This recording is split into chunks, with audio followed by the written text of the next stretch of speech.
ఈ మార్క్ స్వార్త ట్రాన్స్లేట్ చేసింది కాదు, జాన్ మార్క్ నేను చెప్పడం రాయడం అని కాదు, సొంతంగా రాశాడు. మొదటి పేతురు, రెండవ పేతురు. ఆ మొదటి పేతురులో ఏం రాశాడు? మెలకువగా ఉండే, మెలకువగా ఉండే. ఎందుకు రాశాడో తెలుసా? He has passed the greatest thing. ఆయన చాలా గొప్ప విషయాన్ని, ఒక దృశ్యాన్ని ఆయన చూడలేకపోయాడు. అది జ్ఞాపకం చేసుకుంటూ బాధపడుతూ జీవితాంతం ఆయన జ్ఞాపకం చేసుకునేవాడు కదా. అయ్యో, యేసయ్య వచ్చి ఎక్కడండి?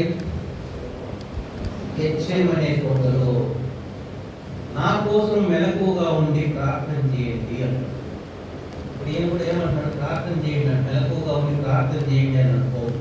అదే మాట యేసు ప్రభు చెప్పారు తన 11 మంది శిష్యులు, 12 కాదు 11. ఒక ఆయన లేరు, -12-1. ఎవరు లేరు?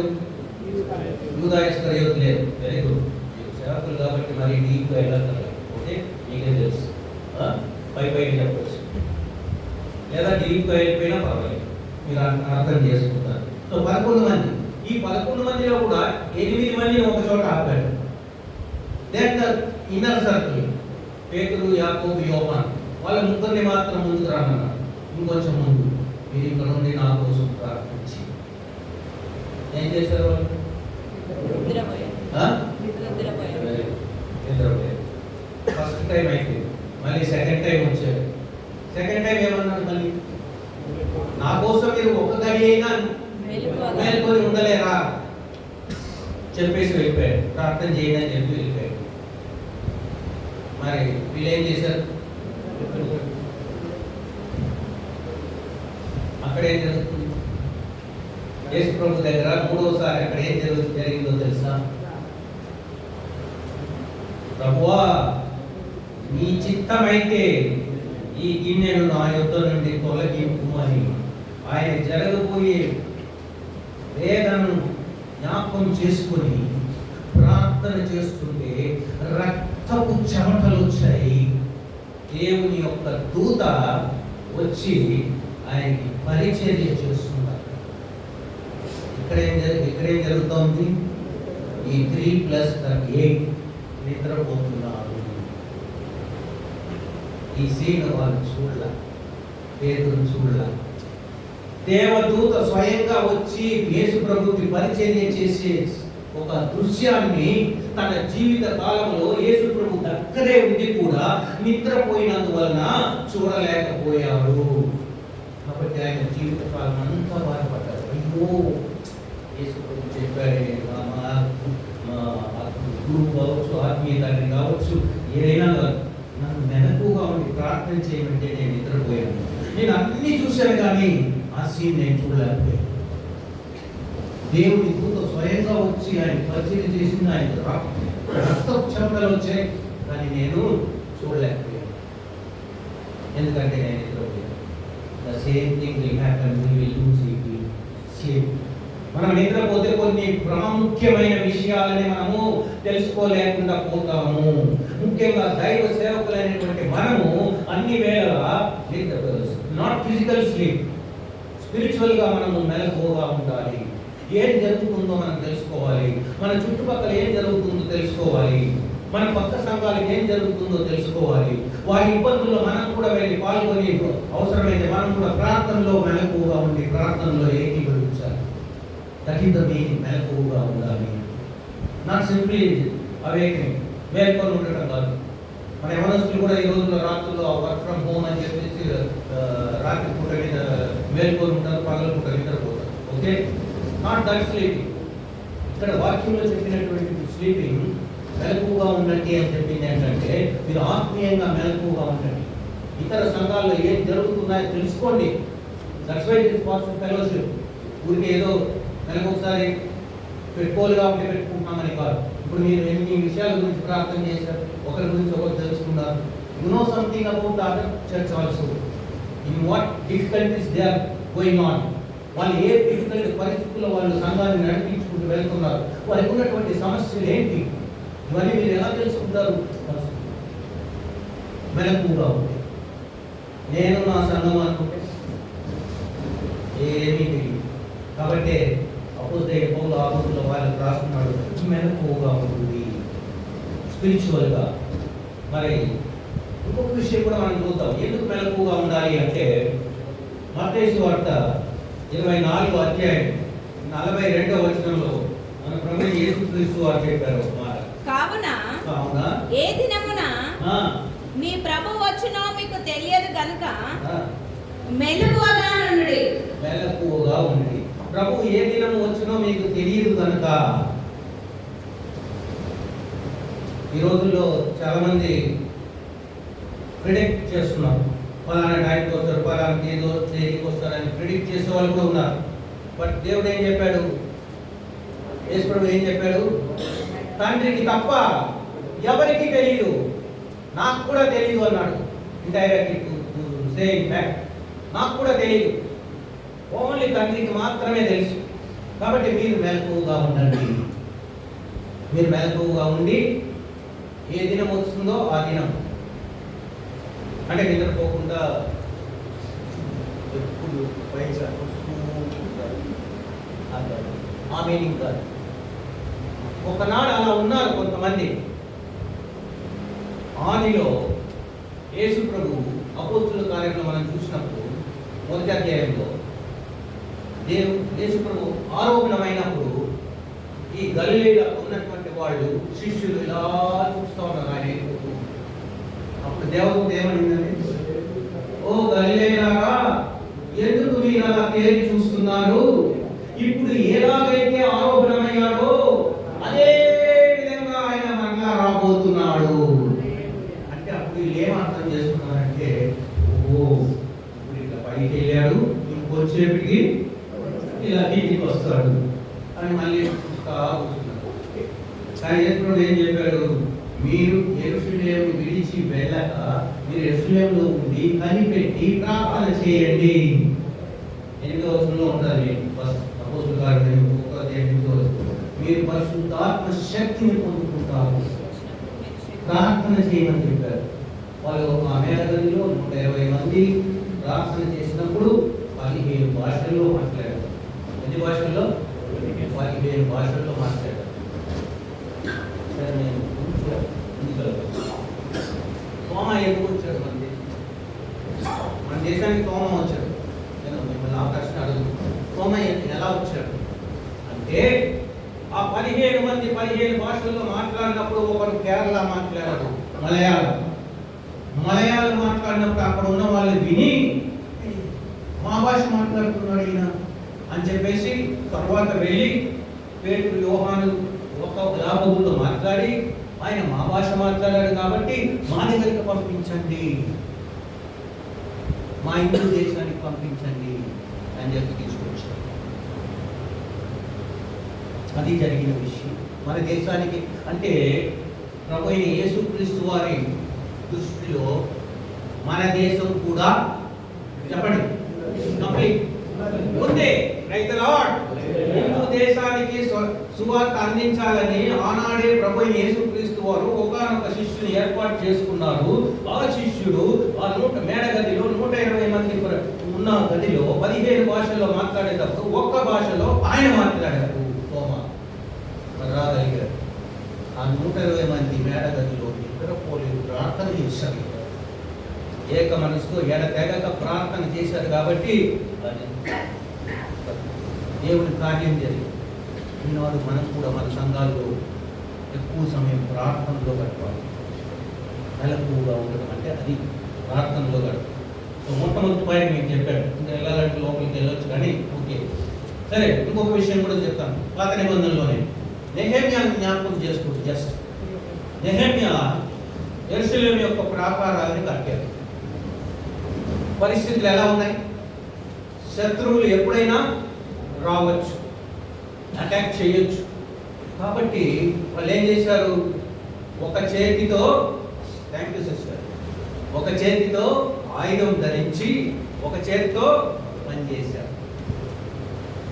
యెరూషలేము వాళ్ళు కట్టిన ప్రాకారం ఎంత అంటే 4 మైళ్ళు, 2.5 miles, that's equal to 4 kilometres. గోడ వెడల్పు ఎంత తెలుసా? 25 feet. The width of 25 feet. ఒక రోజుకి 10-12 కిలోమీటర్లు 10-12 ఫీట్స్ మాత్రమే కట్టగలిగాం. ఎందుకంటే they have completed the wall with in 52 days.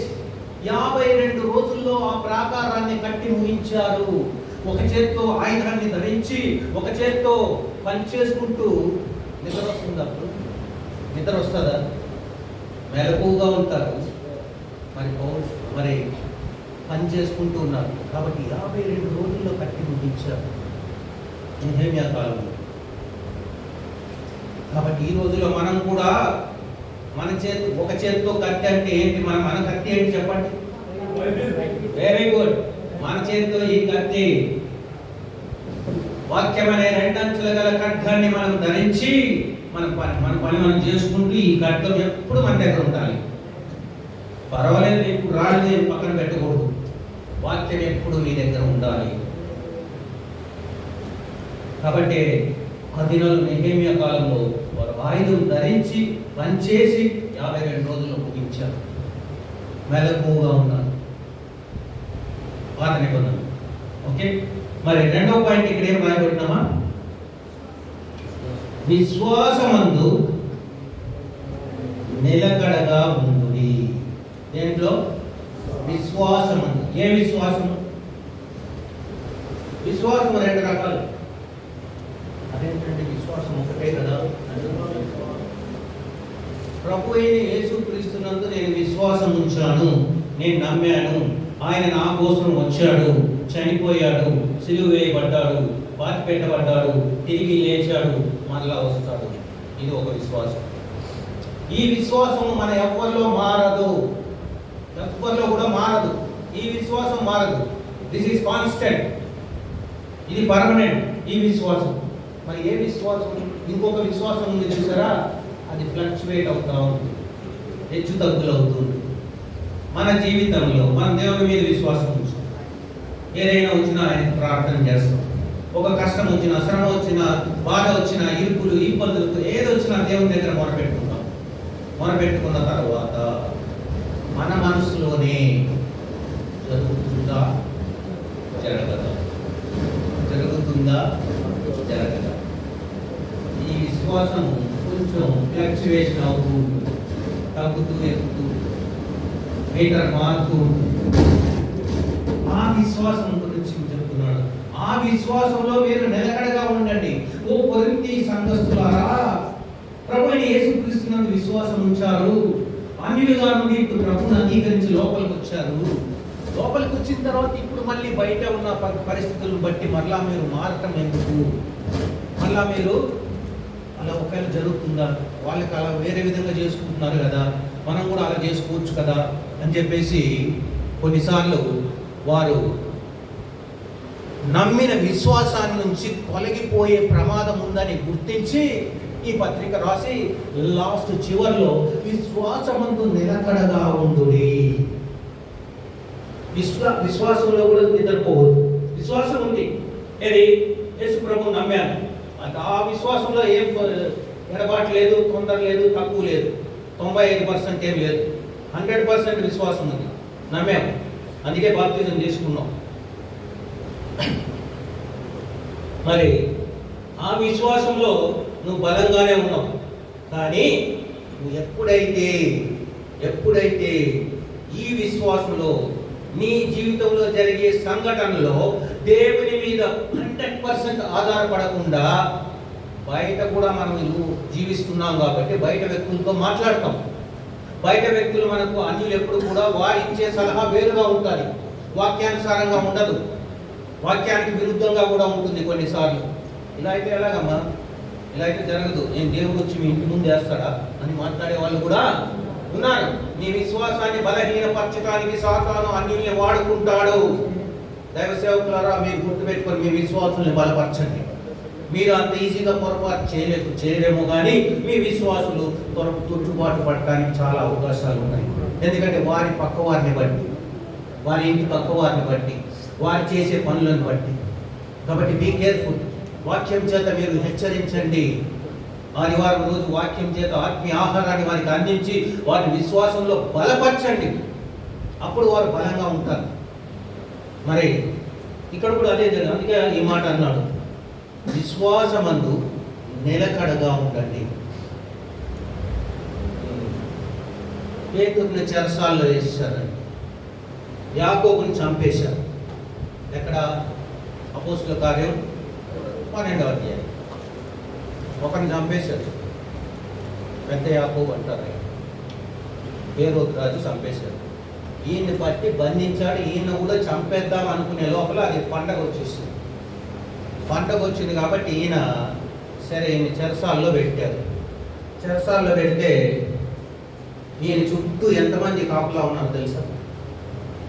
మీరు అలా కింద ఫుట్ నోట్స్లో చూస్తే 4 చతుష్టయం ఉంటుంది. అంటే 4 4 16 మంది కాపులా ఉన్నారు. పేతురికి ఎంతమంది కాపులా? 16 మంది కాపులా ఉన్నారు. మరి 16 మంది చుట్టూ కాపలా ఉంటే వాళ్ళంతా మేల్కొని ఉన్నారు. పేతురు బాగా పడుకొని నిద్రపోతున్నాడు. పేతురు పడుకొని చెప్పండి నిద్రపోతున్నాడు. నేను స్లీపింగ్ టాబ్లెట్ వేసుకున్నాడు. స్లీపింగ్ టాబ్లెట్ వేసుకున్నాడా? లేదే. మరి ఎందుకు నిద్రపోతున్నాడు? హాయిగా నిద్రపోతున్నాడు. ఎందుకు? నన్ను చూసుకునేవాడు ఆయన, నన్ను ఎన్నుకున్నవాడు ఆయన, నన్ను వాడుకోబోయేది ఆయన. ఎందుకంటే నన్ను చూసినప్పుడే మొట్టమొదటిసారి ఏమని పిలిచాడు? చెప్పండి ఎవరన్నా. పేతురును చూసిన వెంటనే యేసు ప్రభు ఏమని పిలిచాడు?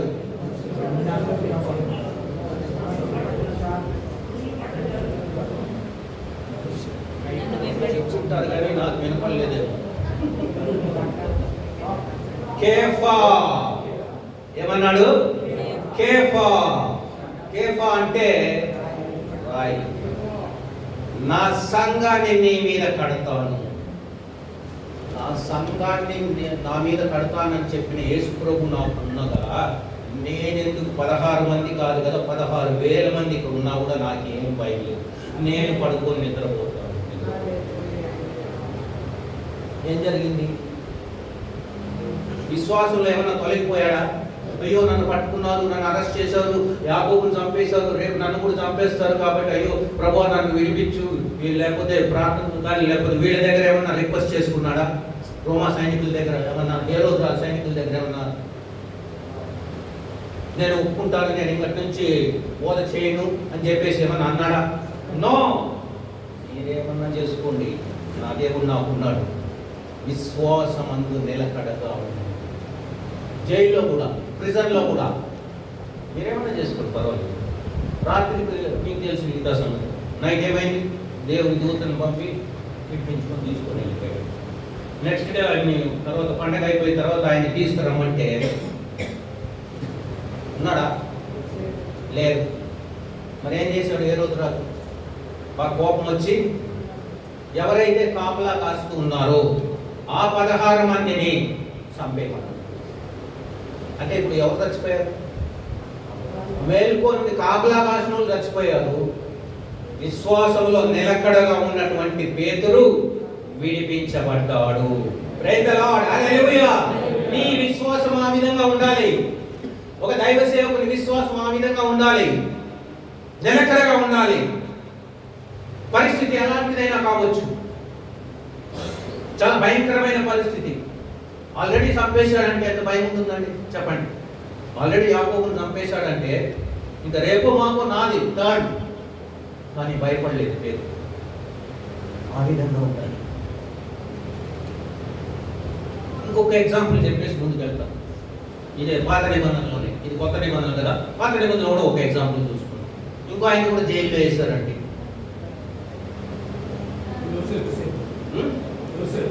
Good, thank you. Joseph.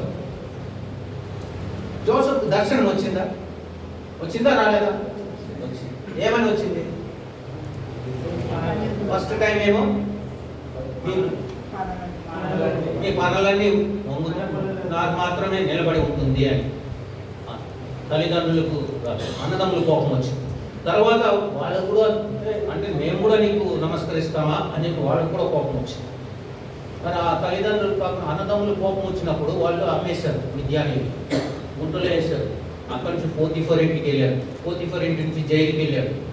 Joseph life చెప్పాలంటే పి పి పి అంటే పిట్, ప్రిజన్, ప్రిన్స్. అర్థమైందండి? ఫస్ట్ గుంట పిట్, అక్కడి నుంచి ప్రిజన్, ప్రిజన్ నుంచి ప్రిన్స్. 13 సంవత్సరాల వయసులో ఆయన్ని గుంటలో వేశారు. అక్కడి నుంచి జైలుకి వచ్చాడు. మరి జైలుకి వచ్చినప్పుడు ఆయన ఏమన్నా తిట్టుకున్నాడా? ఏది ప్రభువా, దర్శనం ఇచ్చావు, విజన్ ఇచ్చావు, నేనేదో పెద్ద కళ్ళు కన్నా కళ్ళు చూపించావు, అలా ఇలా అని చూపించావు, మరి ఏంటి నేను ఎక్కడున్నాను ఇప్పుడు? జైల్లో ఉన్నా. ఇదే నువ్వు చూపించిన దర్శనం. ఈ రోజులో ఎంతమంది బ్యాక్ స్లైడర్స్ లేరు. So many people when the difficulties have come they are going back. మాకొద్ది దేవుడు, అన్ని కష్టాలే. ఆయన నమ్ముకున్నప్పటి నుంచి మాకు అన్ని కష్టాలే. They don't want tolerate. అన్ని ఆశీర్వాదాలే కావాలి. No, sometimes you will have to bear. కొంతకాలం ఆయన సమయం వచ్చే వరకు నువ్వు ఆగాలి. కాబట్టి యోసేపు 13 సంవత్సరాల్లో గుంటలో వేసిన, పోతీఫర్ ఇంటికి వెళ్ళినా అక్కడ బాగున్నా కూడా పరిస్థితి సడన్గా మారిపోయింది. మారిపోయిన తర్వాత ప్రెజెంట్ జైలుకి వెళ్ళారు. జైలుకి వెళ్ళి అక్కడ వాళ్ళిద్దరూ పానదాయకుడు బచ్చపాడు ఇద్దరు కళలు కంటే ఆ కళలకు అర్థం చెప్పినప్పుడు కూడా చెప్తాడు, అరే కొంచెం నువ్వు నన్ను పరోకు నా గురించి జ్ఞాపకం చేయమంటే వాడు మర్చిపోయాడు. అతను మర్చిపోవటం అనేది కూడా దేవుని ప్రణాళిక. Praise the Lord. ఎందుకో తెలుసా? అప్పటికి యోసేపు వయసు 28 సంవత్సరం. యూదుల యొక్క ఆచారం కానీ కల్చర్ ప్రకారము, ఇప్పుడు మనకై మేజర్ మైనర్ అని ఉంది కదండి. మేజర్ అంటే ఎన్ని సంవత్సరాలు? 21. ఆ రోజుల్లో యూదుల కాలంలో 30 సంవత్సరాలు వస్తే మేజర్, 30 తక్కువ ఉంటే మైనర్. నువ్వు చెప్పే మాటలు పెద్ద వాల్యూ లేదు, మైనర్. వాడేది చిన్న పిల్లోడు చెప్పాడు. కాబట్టి ఇప్పుడు యోసేపు వయసు ఎంత? 28. ఇంకా 2 సంవత్సరాలు కావాలి. కాబట్టి దేవుడు ఏం చేశాడు? వీడిని మర్చిపోయేలాగా చేశాడు. ఆఫ్టర్ 2 years ఫరో కళ వచ్చింది. కళ వచ్చిన తర్వాత అప్పుడు వీడు జ్ఞాపకం చేసుకుంటాడు, నేను జైల్లో ఉన్నప్పుడు నాతో పాటు ఒకడు ఉన్నాడు, అతను కళ బాగుంది చెప్పాడు, అలాగే జరిగింది రాజా అంటే అప్పుడు ఫరోని పిలిపించాడు. డ్రెస్ చేసి ఆయనకి క్షౌరం చేసి మంచి బట్టలు వేసి తీసుకొచ్చి అట్ ద ఏజ్ ఆఫ్ 30 సంవత్సరాలు. ఇప్పుడు ఈయన చెప్పేది ఏదైనా వాల్యూ ఉంటుంది. 30 ముందు చెప్పాడు అనుకోండి, ఏదో పిల్లోడు చెప్పాడు. కాబట్టి విశ్వాసమందు ఈ 17 సంవత్సరాలు కూడా యోసేపు నిలకడగా ఉన్నాడా లేదా? దర్శనం చూశాడు వాస్తవమే, కానీ ఆ దర్శనం నెరవేరుతుందని పూర్తిగా విశ్వాసంలో నిలబడ్డాడు. మనం కూడా అంతే, కొన్నిసార్లు సమయ సందర్భాలను బట్టి విశ్వాసంలో నుంచి తొలగిపోతాం.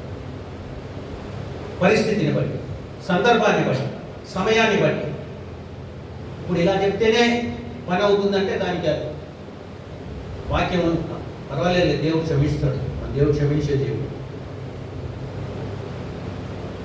అతిక్రమములు చేయువాడు వర్ధిల్లడు, కానీ వాటిని ఒప్పుకొని అది కావాలి, విడిచిపెట్టువాడు కావాలి. మనం క్షమిస్తున్నాడు కదా అని మళ్ళీ మళ్ళీ మళ్ళీ చేసుకుంటూ పోయేది కాదు. అది వాత వేయబడిన మనసు.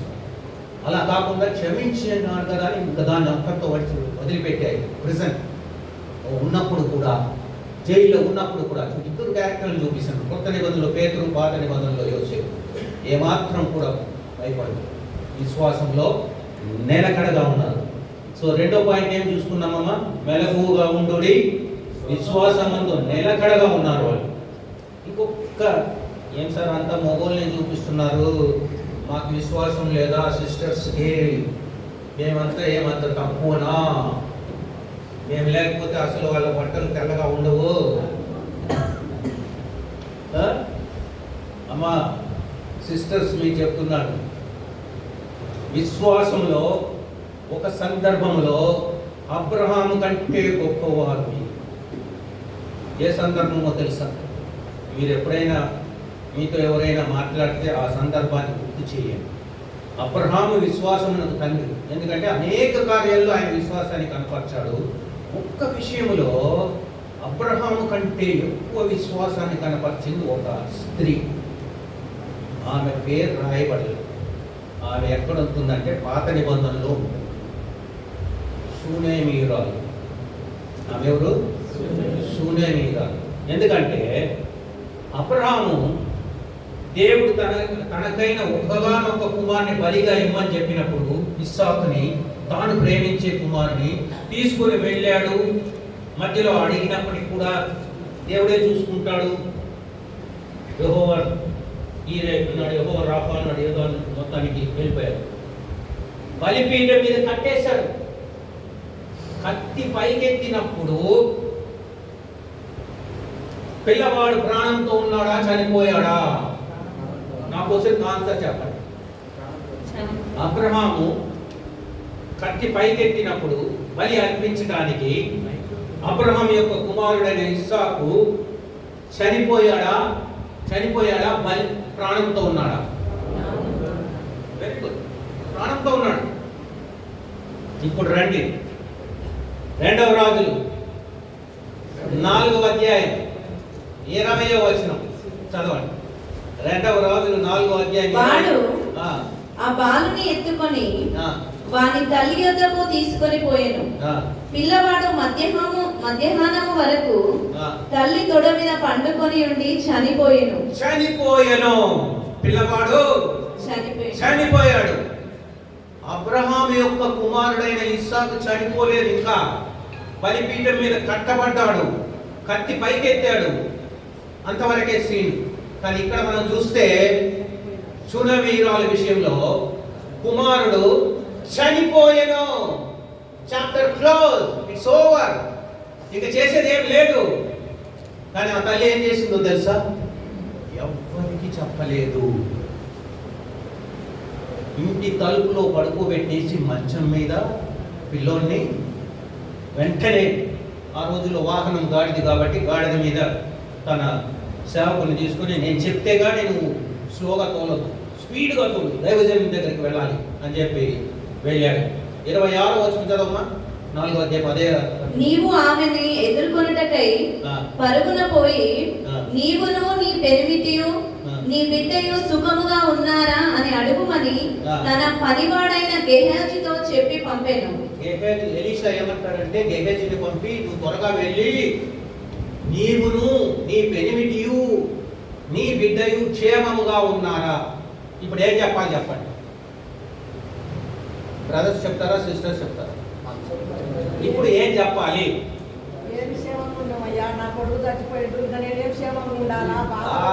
గుడ్, కరెక్ట్ మాట చెప్పింది. వెరీ గుడ్, కరెక్ట్ మాట చెప్పింది. అయ్యో, ఇంకా ఏడ్చుకుంటూ చెప్తారు ముట్టుకొని కదా. అయ్యో, ఏం చేయాలమ్మా, నువ్వు ఇచ్చిన బిడ్డ, నువ్వు మరుసటి సంవత్సరంలో నీ కౌగుల్లో బిడ్డ ఉంటాడని చెప్పినావు, నేను అడగకుండానే నువ్వు ఇచ్చినావు, నీ ఇప్పుడు చూడు చచ్చిపోయాడు, ఏం చేయాలని ఎన్నెన్నో మాట్లాడతారు. ఆమె ఇచ్చిన సమాధానం ఏంటో చూస్తారో. అందుకని సుఖముగా ఉన్నామని చెప్పాను. సుఖముగా ఉన్నామని చెప్పాను. ఇప్పుడు చెప్పండి, ఎవరి విశ్వాసం గొప్పది? షూనేమీయురాలు విశ్వాసం. Praise the Lord. ఇక్కడ అబ్రహాము యొక్క కుమారుడు ఇంకా చనిపోలేదు, కత్తి పైకెత్తాడు, అంతవరకే ఆగు అన్నాడు దేవుడు. అదే ఒక పొట్టేలు ఉంది అక్కడ పొదలో, అది తీసి బలి. కానీ ఇక్కడ కుమారుడు చనిపోయినా కూడా, చనిపోయింది కానీ చనిపోయాడని చెప్పాలి. ప్రవక్త అడిగితే సుఖముగా ఉన్నాము, దట్ ఈస్ ద ఫెయిత్. అది విశ్వాసం, అది విశ్వాసం. Praise the lord. విశ్వాసమందు నిలకడగా ఉండుడి. ఇప్పుడు అర్థమైందండి, విశ్వాసంలో నిలకడగా ఉండాలంటే ఒకటి, అందరూ అయిపోయింది, నీకేం లేదు. కొన్నిసార్లు డాక్టర్లు చెప్తారు, ఇక మేము చేసేది ఏం లేదమ్మా, నీకేమన్నా ఉంటే మీ వాళ్ళు పిలిపించుకో, అంతా అయిపోయింది, మా వల్ల ఏం కాదు. అప్పుడు కూడా నువ్వు ప్రార్థన చేస్తే దేవుడు విడుదల. ఐసీయూలో ఉన్నా పర్వాలేదు, దేవుడు లేదు. Praise the lord. హల్లెలూయా. ఆయనకు అసాధ్యమైనది ఏది లేదు. అక్కడ వాక్యం కూడా ఉంది, నేను యెహోవాను, సర్వ శరీరులకు దేవుడను, నాకు అసాధ్యమైనది ఏదైనా ఉండునా? చనిపోయిన దాన్ని నేను లేపగలను, కాబట్టి నాకు అసాధ్యమైనది ఏది లేదు. ఆ మాట నమ్మించుకునే విశ్వాసమందు నిలకడగా ఉంటుంది. ఈ రోజుల్లో మనం దైవజనులు మనం ఎక్కువగా నిలకడగా ఉంటే మనల్ని బట్టి మన విశ్వాసులు వాళ్ళు కూడా విశ్వాసంలో నిలకడగా ఉంటారు. అయ్యో మా పాస్టర్ గారే అటు ఇటు అంటున్నారు, ఇంకా నేనేం చేయను, ఆ మాట రావద్దు. నీ విశ్వాసాన్ని నీ యొక్క విశ్వాసం గుర్తించాలి. మా పాస్టర్ గారు వదలగండి విశ్వాసం అని చెప్పి వాళ్ళు చెప్పాలి. ఎందుకంటే నిన్ను బట్టి నీ విశ్వాసం, అంతేనా? ఏమండి, మీరు మిమ్మల్ని బట్టి మీ విశ్వాసం. మీరు పర్వాలేదు అంటే వాళ్ళు ఇంకొంచెం ముందు. ఎట్లా అంటే ఒక పాస్టర్ గారు పాపం అలసిపోయి ఒకసారి వచ్చి ఇంటికి వచ్చాడంట సంఘం, ఎవ్వరు లేరు, చాలా అలసిపోయాడు, నిలబట్టడానికి కూడా కష్టంగా ఉంది ఆయనకి. సరే అప్పుడు ఆయన ఏమన్నాడు, నేను చాలా అలసిపోయాను, నేను కూర్చొని వాక్యం చెప్తాను అన్నాడు. సరే పాస్టర్ గారు ఏం ప్రాబ్లం లేదు, మీరు కూర్చొని వాక్యం చెప్పండి, మేము పడుకొని వింటాం. అర్థమైందండి? కాబట్టి మనం ఎలా ఉంటే దాన్ని మనకంటే ఒక స్టెప్ వాళ్ళు ముందుకెళ్తారు. కాబట్టి విశ్వాసం అందు నిలకడగా ఉన్నాడు. ఇప్పుడు చెప్పండి, ఈ సంఘటనలో అబ్రహాము సంఘటన మనం పోల్చితే ఎవరు ఎక్కువగా కనపడతారు విశ్వాసంలో? సూర్యమీరాలా అబ్రహామా? సూర్యమీరాలు. ఎందుకంటే సూర్యమీరాలు బిడ్డ చనిపోయింది, చనిపోయినా కూడా సుఖముగా ఉన్నాము. ఆ తర్వాత సంగతి మీకు అందరికీ తెలుసు, కాబట్టి నేను I will not proceed with that. Okay, మరి మూడవ మాట ఏముందమ్మా? పౌరుషము గలవారై ఉంటుంది. పౌరుషము గలవారై ఉంటుంది. మీరు అనొచ్చు, ఎట్లా సార్, ఇది మన దేశం, హిందూ దేశం, ఇండియా, మెజారిటీ వాళ్ళు, మనము మైనారిటీ, పౌరుషంగా ఎలా ఉండదు? ఎంత పౌరుషంగా ఉన్నా కూడా మనకంటే వాళ్ళు ఎన్నో రెట్లు ఎక్కువగా ఉన్నారు, ఎన్నో రెట్లు ఎక్కువగా ఉన్నారు. మరి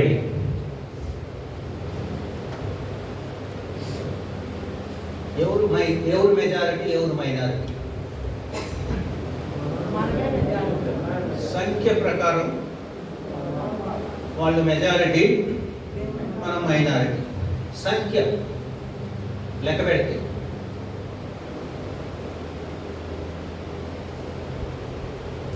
మీకు ఇది అర్థం కావాలంటే పాత నిబంధన కాలంలో మోషే ఇశ్రాయేల్ దేశం వేగు చూడటానికి ఎంతమందిని పంపించాడు? 12 మందిని పంపించాడు. 12 మంది తిరిగి వచ్చారు చూసి. 12 మందిలో 12 మంది రిపోర్ట్ ఇచ్చినప్పుడు రిపోర్ట్ ఎలా ఉంది?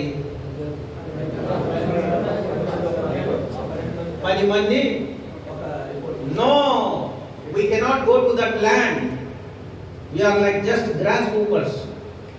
మనం మిడతల్లాగా ఉన్నాం, వాళ్ళ కంటికి కూడా మనం మిడతల్లాగా కనబడుతున్నాం అంట. మరి వీళ్ళు ఎప్పుడు చూసారు వాళ్ళ కంటిలో? మనం ఆ రాజ్యాన్ని మనం ఆక్యుపై చేసుకోలేము. యెహోవా దేవుడు మనం చంపడానికి ఇక్కడ తీసుకొచ్చాడు, వేరే స్థలం లేదు ఆయనకి. చంపాలంటే ఇక్కడ తీసుకొని చంపాలి. But 10 people have given the wrong report. అంటే మెజారిటీ ఏ రిపోర్ట్ ఇచ్చింది? రాంగ్ రిపోర్ట్ ఇచ్చింది. ఇద్దరు పేరు చెప్పాలా? పేరు యెహోషువ, Caleb. Only 2 they told very clearly right report. మనం వెళ్ళగలము, మనము ఆ దేశాన్ని ఆక్రమించుకోగలము, అది దేవుడు మనకి ఇచ్చిన స్థలము. వారు ఎక్కువ మంది ఉన్నప్పటికీ కూడా, వారు ఉన్నత దేవులైనప్పటికీ కూడా, మాట అక్కడ రాయబడింది, వారి నీడ వారి మీద నుండి తొలగిపోయింది. రైతలా వారి నీడ అంటే నీడ ఎప్పుడు పడుతుందమ్మా? మనం ఇలా నిలబడినప్పుడు మన నీడ సూర్యుడు ఇటు సైడ్ ఉంటే ఇటు పడుతుంది. మనం ఇటు నిలబడినప్పుడు సూర్యుడు ఇటు ఉంటే నీడ ఇటు పడుతుంది. పడుకొని ఉంటే నీడ పడదు. అంటే వాళ్ళు దేంతో సమానం? చనిపోయారు. వాడు లెక్కకు కనబడుతున్నారే కానీ వాళ్ళు చనిపోయారు ఎప్పుడో. కాబట్టి వాళ్ళని మనం జయించడం చాలా సులభం. మన దేవుడు మనకి ఇచ్చే రాజ్యాన్ని మనం వెళ్తాం. కాబట్టి ఇక్కడ ఒక ఈక్వేషన్ ఏం తీసుకోవాలంటే, మీరు కావాల్సింటే రాసుకోండి. మనం వీళ్ళు బయట ప్రపంచం మనల్ని మైనారిటీ అంటున్నారు కదా, minority plus God is equal to majority. Praise the Lord. Majority, ఇప్పుడు రాసుకోండి, majority minus God is equal minority. ఇప్పుడు చెప్పండి, ఎవరు మైనారిటీ, ఎవరు మెజారిటీ? మనము మెజారిటీ. నాట్, ఎందుకంటే దేవుడు మన పక్షాన ఉన్నాడు. కొంతమందే కావచ్చు, ఇద్దరే కావచ్చు, కానీ మన దేవుడు మన పక్షాన, జీవం గల దేవుడు మన పక్షాన ఉన్నాడు. Don't worry. ఆయన ఏ విధంగానైనా ఎలాగైనా కాపాడగలడు, తెలుసా? కాబట్టి డోంట్ వరీ. వాళ్ళు ఎక్కువ మంది ఉన్నారు కాబట్టి మనం ఏం చేయలేమని అనుకోకండి. మనం ప్రార్థన చేస్తే కార్యాలు ఎటువంటి కార్యమైనా జరుగుతుంది. ఎగ్జాంపుల్ మీకు బాగా తెలిసిందే, ఎరికో గోడలు ఎలా కూలే? ఎవరన్నా కుంకుమ పెట్టి పొడిచారా, లేకపోతే కొట్టారా? ఏమి లేదు. ఎన్నిసార్లు తిరిగారా? ఎరికో గోడల్ని ఇశ్రాయేలీలు ఎన్నిసార్లు తిరిగారు?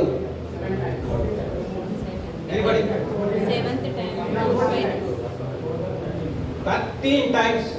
ఎవరైతే చెప్పారో అది కరెక్ట్. ఎందుకంటే మొదటి 6 రోజులేమో ఒక్కొక్కసారి, 7వ రోజు 7 సార్లు, 7, 6, 13. సో 13 సార్లు తిరిగారు. ఈ తిరిగేటప్పుడు వీళ్ళు ఏమనుకుంటారు చెప్పండి? ఒకవేళ నేను, మీరు ఒక ఇశ్రాయేలీయులు ఆ ఎరికో గోడ ముందు తిరుగుతా ఉన్నాం అనుకోండి, ఊరికి ఇట్లా తిరిగితే ఏమవుతుంది? ఏమన్నా పని జరిగితే, ఏమన్నా చేస్తే ఏమన్నా లోపలికి పోగలం, కానీ ఇట్లా తిరగమన్నాడు. 6 రోజులు తిరిగాం, ఏమైంది? ఏమొస్తుంది? ఏం చెప్తాంలో, యెహోషువ చెప్పాడు, మనం తీయలేదు. అట్లా కూడా ఉన్నారు మీ సంఘంలో విశ్వాసులు. ఏం చేద్దాం, మా పాస్టర్ గారు చెప్పారు తీయాలి. విశ్వాసం ఉండదు, నిలకడగా ఉండరు. పాస్టర్ గారు చెప్పారు తప్పదు, ఏం చేద్దాం, వెళ్ళి చూస్తామన్నాడు. ఆడెప్పుడో ఐసీయూలో ఉన్నాడు, పోతాడు. ఆడి కోసం ప్రార్థన చేయమన్నాడు. అవిశ్వాసంతోనే వెళ్తారు. These fellows also like that. ఇశ్రాయేలు చాలా వెంటనే కార్యం జరిగినప్పుడు మాత్రమే ప్రైజ్ ది లార్డ్, హల్లెలూయా. కార్యం జరగకపోయిందనుకోండి, దేవుడు మమ్మల్ని ఇక్కడ చంపడానికి తెచ్చాడు, అక్కడ సమాధులు లేవని ఇక్కడికి తెచ్చాడు. అండర్స్టాండ్? ఆ విశ్వాసం వద్దు మనకు పక్క పర్మనెంట్ శూన్యంగా విశ్వాసం, పేతురు లాంటి విశ్వాసం, జోసెఫ్ లాంటి విశ్వాసం. అలాంటి పౌరుషం ఉండాలి. అలాంటి పౌరుషం, దావీదుకు పౌరుషం వచ్చిందాక అంతమంది ఉన్నారు కదా అక్కడ. వాడు వచ్చి రోజు ఉదయం ఒకసారి, మళ్ళీ సాయంత్రం ఒకసారి వచ్చి ఆ ఫిలిష్తీయుడు వచ్చి వీళ్ళని ఛాలెంజ్ చేస్తున్నాడు. గొలియాతు, మీలో ఒక్కడు రండి, మీరంతా వద్దు, ఒక్కడు, one fellow, come on, you choose yourself, I will fight with that fellow. If I defeat, you are defeated. If I am defeated, my people are defeated. నేను గెలిస్తే మీరు ఓడిపోయినట్టు, మేము గెలిచినట్టు. నేను ఓడిపోతే మా వాళ్ళందరూ ఓడిపోయినట్టే. ఛాలెంజ్. అందరూ వింటున్నారు, దావీదు అన్నదమ్ములు వింటున్నారు, సైన్యంలో ఉన్నారు. సౌలు అందరికంటే ఎత్తైన వాడు, సౌలు అందరికంటే ఎత్తైన వాడు. యాక్చువల్గా సౌలు వెళ్ళాలి యుద్ధానికి, ఈజ్ నాట్ ప్రిపేర్డ్. వింటున్నాడు, ప్రకటించాడు ఇంకా ఏమని, తన రాజ్యం ఇస్తా, నా కుమార్తెని ఇస్తా, ఇవి చేశాడు తప్ప ఫైటింగ్కి వెళ్ళాలి. Is a boy, shepherd bye. దావీదు వచ్చాడు, ఏంటి ఏంటి ఏంటి అని కనుక్కున్నాడు మెల్లిగా. నేను వెళ్తా అన్నాడు. వాట్ డిడ్ హి సే? నేను వెళ్తా. సైన్యములకు అధిపత్యకు యెహోవాను తిరస్కరించుటకు ఈ సున్నతి లేని ఫిలిష్తీయుడు ఏమాత్రపు వాడు? ఆఫ్టర్ ఆల్, నేను అడవిలో ఉన్నప్పుడు సింహాన్ని నోట్లో నుంచి గొర్రెను విడిపించాను, ఎలుగుబంటి నోట్లో నుంచి విడిపించాను. ఇప్పుడు ఆ దేవుడు నాకు సహాయం చేయడా? Praise the lord. మీ జీవితంలో ఎప్పుడైనా దేవుడు సహాయం చేసి ఉంటే, అటువంటి సందర్భం మరలా వచ్చినప్పుడు మీరు అదే సందర్భాన్ని ఉపయోగించండి. ఆ సమయంలో మీరు సహాయం చేసిన దేవుడు ఇప్పుడు కూడా నాకు సహాయం చేస్తాడు. Praise the lord. హల్లెలూయా. కాబట్టి మన విశ్వాసం కూడా మనం అలా బలపరచాలి.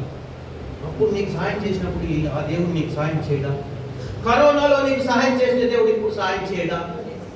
మెనీ పీపుల్ షాటరింగ్, కష్టాలు రాగానే దేవుడికి ఏముందండి, ఏమో ప్రార్థన చేస్తున్నారు కానీ ఏమి జరగట్లే, మా ఇంట్లో అట్లాగే ఉంది, ఇంకా వర్స్ట్ అవుతుంది. కొన్నిసార్లు దేవుడు నిన్ను జీరోకి దింపి ఆ తర్వాత పైకి లేస్తాడు. That is the God's principle. ఎందుకంటే ఏమాత్రం కొద్ది మంది ఉన్నా కూడా నువ్వు ఏమంటావు అంటే దీనివల్ల నేను పైకి వచ్చానంటావు. గిద్యోను యుద్ధానికి వెళ్ళాలంటే ఎంతమంది ఉన్నారండి? 32,000 ఉన్నారు. ఒక సింపుల్ ప్రకటన చేయమన్నాడు. ఏమని? మీలో ఎవరికైనా భయం ఉంటే వెళ్ళిపోవచ్చు అన్నాడు. ఎంతమంది వెళ్ళిపోయారు? 22,000 మంది వెళ్ళిపోయారు. 10,000 మంది మిగిలారు ప్రభు అన్నాడు. I don't want. 10,000 మంది కూడా చాలా ఎక్కువ. నాకు ఒక పని చేయి, నీళ్లు తాగే దగ్గర తీసుకో, గతికినట్లు ఎవరో నీళ్ళు తాగితే వాళ్ళ పక్కన పెట్టి 300 మంది వచ్చారు. ఇనఫ్, 300 మందే చాలు. కుండ పగలు కొట్టారు అనుకో, వాళ్ళు యుద్ధం చేసి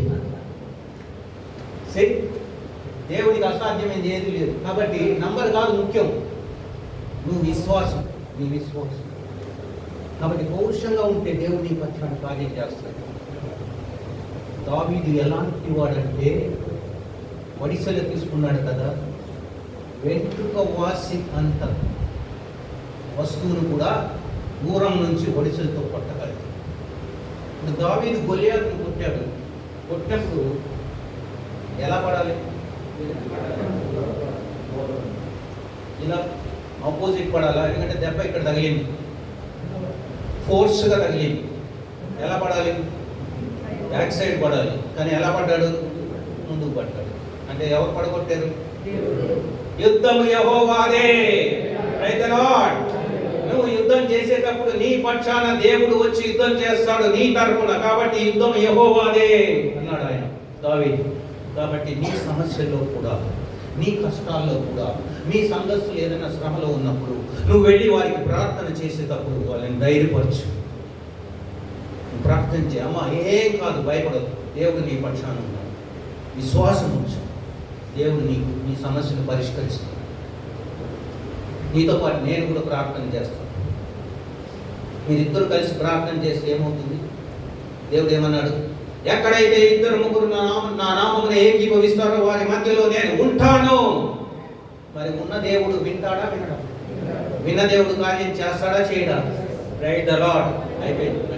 కాబట్టి డోంట్ వరీ, పౌరుషంగా ఉండాలి. కొన్ని విషయాలు సంఖ్యను చూసి భయపడద్దు, సమూహాన్ని చూసి భయపడద్దు, వాక్యంలో మొరపెట్టు. ఏలియా ఛాలెంజ్ చేశాడు కదా ఒక చోట,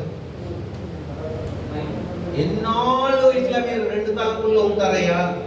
యెహోవా దేవుడు అయితే యెహోవాను పూజిస్తాం, బయలు దేవత అయితే బయలుని పూజిస్తామంటే అక్కడ బయలు దేవత ప్రవక్తలు 400 మంది, అషేరాదేవి ప్రవక్తలు 450 మంది ఉన్నారు, ఇశ్రాయేలీలు కూడా ఉన్నారు. కానీ ఒక్కరైనా ఒక్క మాట కూడా చెప్పలేదు.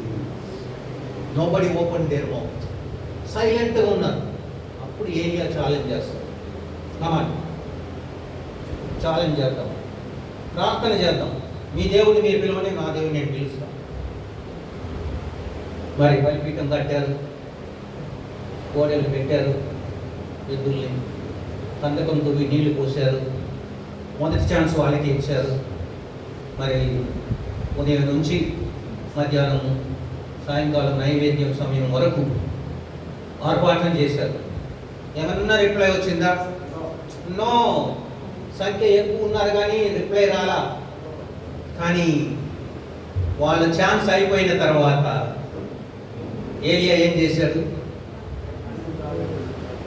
ఎనిబడి ఏలియా ఏం చేశాడు? బలిపీఠం తయారు చేశాడు. తర్వాత నీళ్ళు పోసాడు, బలి పశువును పెట్టారు.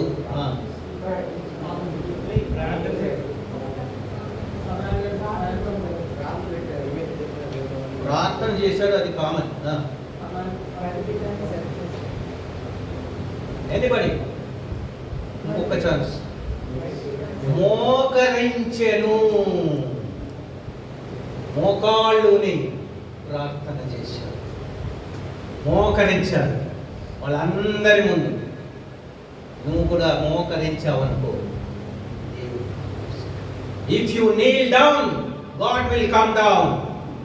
నువ్వు మోకరించినప్పుడు దేవుడు దిగి వస్తాడు. అదే జరిగింది అక్కడ. ఎప్పుడైతే ఏలియా మోకరించి ప్రార్థన చేశాడో అగ్ని దిగి వచ్చి అట్లాగే ఏమేం కాలిపోయింది తెలుసండి? చెప్తారా ఏమేం కాలిపోయింది? దహన బలి పీఠం మాత్రమే కాదు, దాని కింద పెట్టిన రాళ్ళు కూడా కాలిపోయిందంట. రాయి కాలిపోయిందంటే ఎంత వేడి! So your God is so powerful. మన దేవుడు అంత పవర్ఫుల్ దేవుడు, ఆల్మైటీ గాడ్. కాబట్టి వాళ్ళు ఎక్కువ ఉన్నారు, మనం తక్కువ ఉన్నారు అని ఎప్పుడు అనుకుంటారు. యేసుప్రభు ఎంతమంది శిష్యుల్ని ఎన్నుకున్నాడు? 12 మంది ప్రపంచమంతా సువార్త. Those who has proclaimed the gospel to the entire world. 7 గంటలకి సువార్త వెళ్ళిందంటే 12 మంది. యేసుప్రభు అంటే ఇది జరిగిన సంఘటన కాదు. ఆరోపణమైన తర్వాత వెళ్ళాడంట. వెళ్ళిన తర్వాత మామూలుగా పరలోక రాజ్యంలో కూర్చోవడానికి తను కూర్చున్న తర్వాత దేవదూతలు అడిగారంట, ప్రభువా నువ్వు వెళ్ళావు, మరి నువ్వు వెళ్ళిన పని ఏమైంది? అయిపోయింది, ఐ ఫినిష్. ఎందుకంటే నేను సిలువు మీద ఏమన్నాను? ఇట్ ఈస్ ఫినిష్ అన్నాను కదా, అయిపోయింది, చేసి వచ్చాను.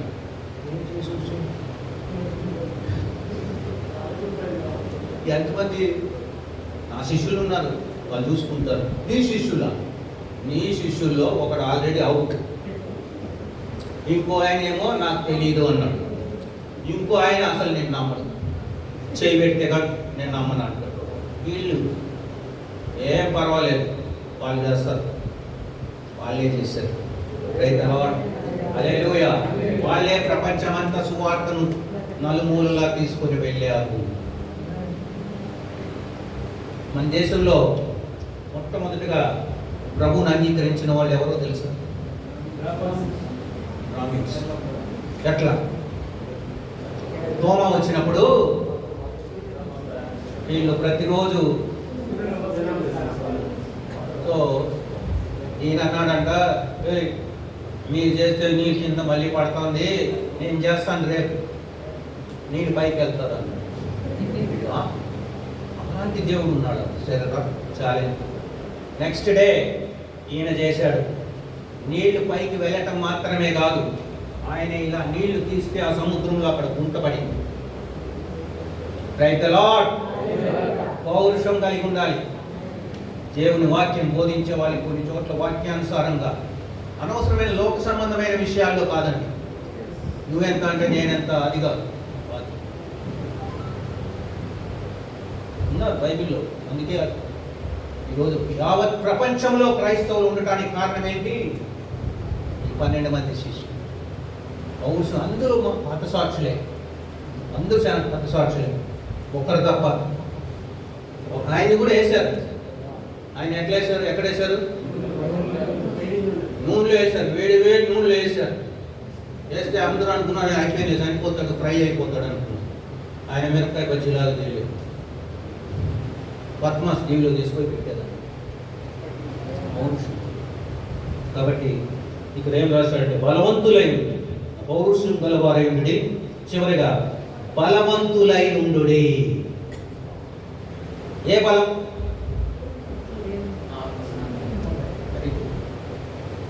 ఆత్మ సంబంధమైన బలం కలిగి ఉండాలి మనం.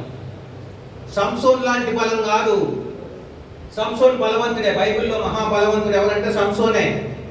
పరిశుద్ధాత్మ వచ్చినప్పుడు మాత్రమే ఆయన బలవంతమైన కార్యాలు చేశాడు. ఒక గాడిద దవడ ఎముకతో 1000 మందిని చంపాడు, ఒక సింహాన్ని చీల్చాడు, ఎన్నో బలమైన గొప్ప కార్యాలు చేశాడు. కానీ నేను మిమ్మల్ని ఇప్పుడు అడుగుతాను, సింహం గొప్పదా, ఒక స్త్రీ గొప్పదా?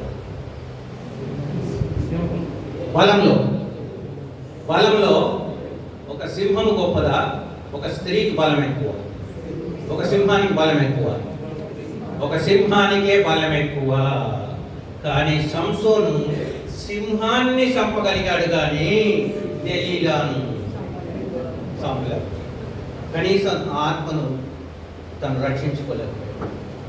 తన నిజ జన్మరాశి, తన యొక్క రహస్యాన్ని బయట పెట్టేశాడు కదా. చనిపోవడానికి కారణం ఏంటి? సంసోన్ చనిపోవడానికి కారణం ఎవరు? మీరు చెప్పాలి, సేవకులు మీరు. సంసోన్ చనిపోవడానికి కారణం ఎవరు? దాన్ని ఏమనాలి అప్పుడు? బలహీనత దగ్గరకు వచ్చారు అంటే తనే. చాలా మంది దలీలా అంటారు. దలీలా అంటే నీకు తెలియలేదు, ఎందుకంటే దలీలా కాదు, నీ బలహీనత. నీ యొక్క రహస్యాన్ని, నీ బల రహస్యాన్ని నువ్వు బయట పెట్టావు. ఆమె అడుగుతుంటే, వేధిస్తుంటే 4వసారి చెప్పేశావు. ఫస్ట్ నిరవంజి చెవులు అన్నావు, తర్వాత పనికి పెట్టండి క్రొత్త తాళ్ళు అన్నావు, తర్వాత స్పాట్ దగ్గరికి వచ్చావు, జడ వేస్తే అల్లిక వేస్తే అన్నావు, తర్వాత క్షవరం చేస్తే అయిపోయింది. ఆ బలం కాదు, ఆ బలం కాదు. ఇక్కడ అపోస్తలుడైన పౌలు కొరింథీ సంఘానికి చెప్పే బలం ఏ బలం అంటే, నువ్వు ప్రార్థనలో, వాక్యంలో, ఆత్మలో నువ్వు బలంగా ఉంటే గొప్ప కార్యాలు జరుగుతాయి. Praise the Lord. పరిశుద్ధాత్మ దేవుడు దిగి వస్తాడు. మనం ప్రార్థన చేసి స్తుతించి ఆరాధిస్తే పరిశుద్ధాత్మ దేవుడు వస్తే మీరు శక్తి నొందెదరు అని ఉంది. అపోస్తలుల కార్యం 1:8 చదవండి. వాళ్ళు ఎందుకు అంత గొప్ప బలవంతులు అయ్యారంటే వాళ్ళు పరిశుద్ధాత్మ దేవుని పొందుకున్నారు కాబట్టి వారు అంత బలవంతులు అయ్యారు. చదవండి ఎవరన్నా అపోస్తలుల కార్యం 1:8. నా టైం అయిపోయింది. అయినను పరిశుద్ధాత్మ మీ మీదికి వచ్చినప్పుడు మీరు శక్తి నొందెదరు కనుక మీరు యెరూషలేములోను యూదయ సమరయ దేశముల యందంతటను భూదిగంతముల వరకును నాకు సాక్షులై ఉందురని వారితో చెప్పెను. సాక్షులుగా ఉన్నామా లేదా? మనం వాళ్ళ వల్ల మనం శిష్యులైనాం, మనం సాక్షులుగా ఉన్నాం వాళ్ళ కోసం, మన దేవుని కోసం. మనం ఇప్పుడు బలవంతులు. దేవుని అని పరిశుద్ధాత్మ శక్తి చేత, పరిశుద్ధాత్మ శక్తి వలన మనం బలవంతులు. మన సొంత బలం కాదు, ఈ బలం కాదు, జిమ్కి వెళ్తే వచ్చే బలం కాదు. వాక్యంలో, ప్రార్థనలో, పరిశుద్ధాత్మ శక్తిలో మీరు బలవంతులై ఉంది అన్నారు. తర్వాత చివరిగా ఆయన ఏమన్నాడంటే 14వ వచనంలో, మీరు చేయు కార్యములన్నీ ప్రేమతో చేయండి. It's very important. ఈ రోజులో చాలామంది చాలా పనులు చేస్తున్నారు కానీ ప్రేమ లేకుండా. ప్రేమ గురించి అంటే 13వ అధ్యాయం చెప్పండి. 1 కొరింథీ 13వ అధ్యాయం ప్రేమ. హెబ్రీయులకు రాసిన పత్రిక 11వ అధ్యాయం అంటే విశ్వాసం. వెరీ గుడ్, విశ్వాసం. సో 13వ అధ్యాయంలో ఏ అపోస్తలుడైన పౌలు ప్రేమ లేనివాడు ఏమి లేదు. మీ చర్మం ఒలిసి చెప్పులు కుట్టడానికి ఇచ్చినా కూడా ప్రయోజనం లేదు. కాబట్టి మీరు చేసే ఏ కార్యమైనా ప్రేమతో చేయండి. మీరు ఒకప్పుడు అన్యులుగా ఉన్నారు, ఇప్పుడు ప్రభువునందు విశ్వాసం ఉంచారు, విశ్వాసులయ్యారు, సంఘానికి వచ్చారు, లోపలికి వచ్చారు. ఇప్పుడు మీరు ఇదిగో మెలకువగా ఉండండి, విశ్వాసమందు స్థిరంగా నిలకడగా ఉండండి, పౌరుషం గలవారై ఉండండి, బలవంతులై ఉండండి. మీరు చేయ కార్యములన్నీ ప్రేమతో. సో మనం కూడా మన సంఘస్థులకి, మన విశ్వాసులకి ఈ విషయాలే మీరు ఒక విశ్వాసం ఉంది మీకు కాదని చెప్పండి. యేసు ప్రభువునందు విశ్వాసం ఉంచారు, కానీ మీ బయట మీకు జరిగే సంఘటనను బట్టి, మీ కుటుంబ విషయాలను బట్టి ఆ విశ్వాసం నుంచి తొలగిపోకండి, నిలకడగా ఉండండి, పౌరుషం గల వారే బలవంతులుగా ఉండండి. దేవుడు మిమ్మల్ని ఆశీర్వదిస్తాడు. కానీ వాళ్ళని మనము మన విశ్వాసాన్ని బలపరచాలి. ప్రార్థన చేసుకుందాం. అత్యంత కృపా కనికరం కలిగినట్లు మా ప్రభు యేసు ప్రభువా, ఇదిగోనైనా 2000 సంవత్సరాల క్రితం అపోస్తలుడైన పౌలు తాను స్థాపించినటువంటి సంఘమైన కొరింథీ సంఘానికి మొదటి పత్రిక రాస్తూ చివరిలో తన సంఘస్థులకు రాసిన మాటల్ని మరొకసారి మేము ధ్యానం చేస్తాం. ప్రభు నిజమేనాయన, మేము కూడా ఈ రోజుల్లో ఆత్మీయంగా మెలకువగా ఉండాలి, విశ్వాసమున్న నిలకడగా ఉండాలి, పౌరుషం కలిగిన వారిగా ఉండాలి, బలవంతులుగా ఉండాలి. మీ వాక్యమందు, ప్రార్థనయందు, సహవాసమందు పరిశుద్ధాత్మ శక్తిని పొందుకునే బలవంతులై ఉండి అనేకులు మీ యొక్క మార్గంలో నడిపించే బిడ్డలుగా మమ్మల్ని మీరు వాడుకోనని ప్రభు. మీరు ఎన్నుకున్నారు. ఇక్కడున్న మీ దైవజనులందరూ కూడా మీరు ఎన్నుకున్న వారే.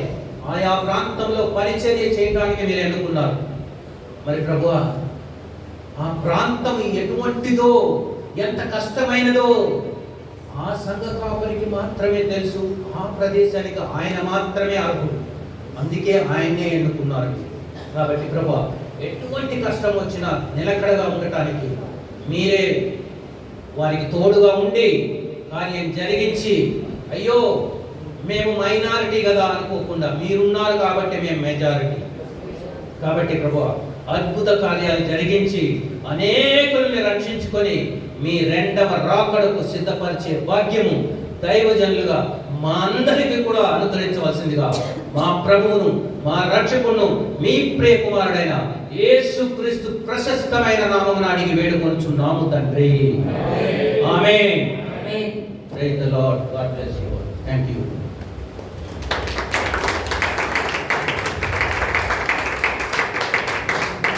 Thank you sir. చక్కటి మాటల చేత సేవకులను బలపరిచినందుకు ప్రత్యేకమైన శుభములు గట్కేశ్వర మండల్ పాస్టర్స్ ఫెలోషిప్ తరఫున, సేవకుల తరఫున, సంఘము స్థానిక సంఘం తరఫున ప్రత్యేకమైన వందనాలు తెలియజేస్తున్నాం sir. Thank you so much. ఈ సమయంలో స్థానిక కాపరి ముందుకు వచ్చి ఓట్ ఆఫ్ థ్యాంక్స్ తెలియజేస్తారు. తర్వాత ఒక 2 కార్యక్రమాలు, 4 కార్యక్రమాలను స్థానిక కాపరి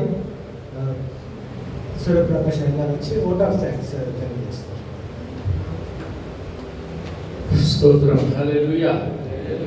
పరిశుద్ధాత్మ దేవుని యొక్క సంకల్పంలో ఆయన మనందరినీ సమకూర్చి మరి దైవ సేవకుని మాడుగా చేసుకుని మనల్ని ఉజ్జీవింపచేసి బలపరిచి సేవా పరిచర్యలు బలముగా మరి రాబోయే దినాల్లో మరి బలంగా వాడబడాలని పరిశుద్ధాత్మ మనతో మాట్లాడిన మాట నిజంగా మరి చక్కటి మాటలు 4 అనుభవాలు మనందరి వ్యక్తిగత సేవా పరిచర్యలు పరిశుద్ధాత్మ దేవుడు ముద్రించి ఫలింపచేయునుగాక.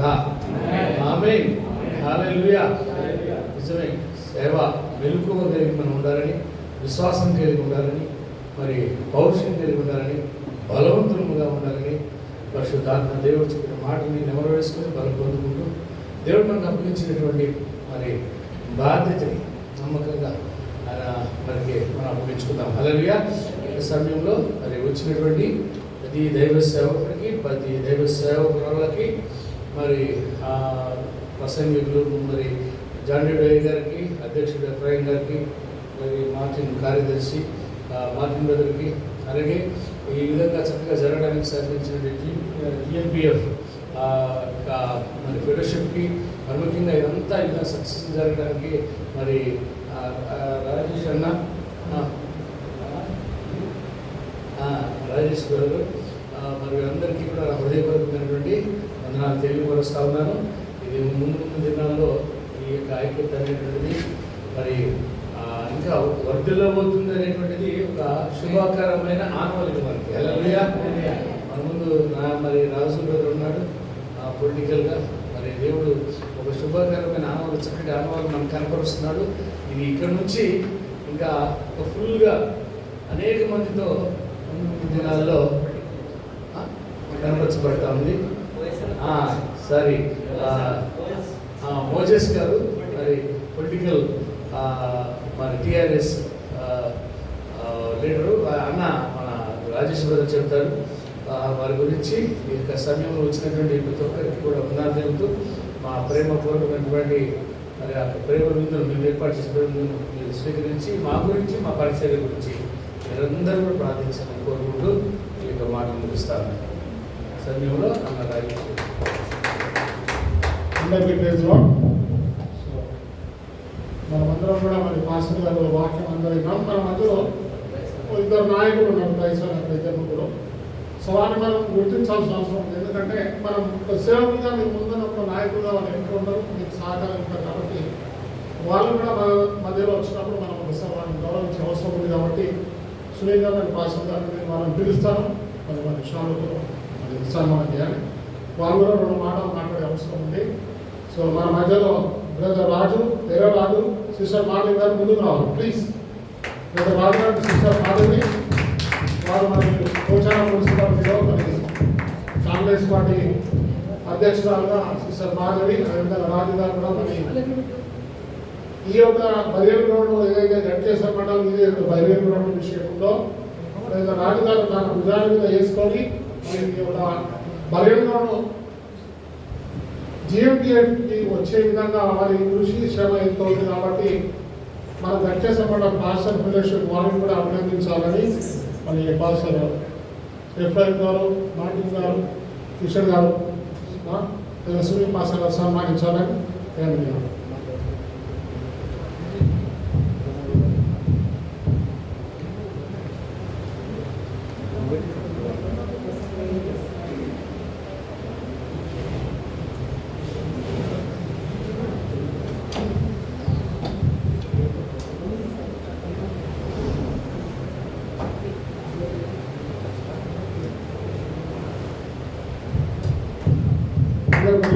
క్లాస్